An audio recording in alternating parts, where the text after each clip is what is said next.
خپل ځان سره څومره مینه لرئ؟ سلامونه او احترامات مې قبول کړئ دوستانو. په یو نوې ویډیو کې درته ښه راغلاست وایم. دوستانو د خوښۍ یو راز دا دی چې خپل ځان سره مینه وکړئ. که له ډېرو خلکو پوښتنه وشي نو ښایي جواب کې وایي چې هو موږ له خپل ځان سره مینه لرو، له کړنو او عکس العملونو یې بل څه ظاهریږي.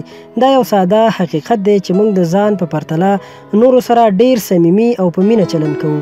تل په دې هڅه کې یو چې هغه کار ترسره کړو چې نور له ځانه خوښ کړو او زموږ ستاینه وکړي. تل د نورو د خوشحالولو لپاره خپلې غوښتنې او هیلې قربانوو چې دا کار مو له خپل ځان سره د مینې فاصله ډیروي او ورو ورو خپل ځان له لاسه ورکوو. که غواړئ چې له خپل ځان سره مو مینه زیاته شي نو دې خبرو ته ډېر پام وکړئ. اول، ځان ډېر مه قیدوئ. هغه کسان چې ځان ته ارزښت ورکوي او خپل ځان سره مینه لري کولی شي ډېرو څیزونو ته نه ووایي او هغه څه چې ورته مهم دي هو ورته ووایي. په دې جریان کې ممکن د ډېرو خلکو تر فشار لاندې راشئ چې غواړي تاسې له خپلې خوښې واړوي او خپلې غوښتنې در باندې تحمیل کړي او ومني.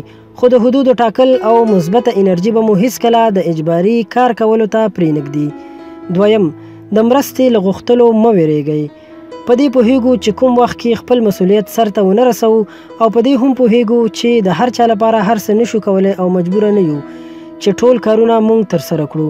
تر هغې اندازې در باندې ځان ګران دی چې که هر وخت دې د نورو مرستې ته اړتیا وي، پرته له دې چې په ځان سخته تېره کړې له نورو مرسته وغواړه او کله چې دې په ځان کې وړتیا لیدله نورو سره د مرستې کولو فخر ځان ته ورکړه. دریم، د ځان خوشحالولو لپاره په نورو تکیه مه کوه. خوشحالي یو فطرتي امر او ځان سره د مینې کولو لپاره یو تمرین دی. که خپل ځان سره مینه لرئ نو په دې خامخا پوه شئ چې کوم کار تاسې خوشحالولی شي هر کار په خپله خوښه ترسره کړئ. د ځان د خوشحالولو لپاره یو لیست جوړ کړئ. هغه څه پکې ولیکئ چې ستاسې شیبې رنګینوي او خوشحاله کوي مو.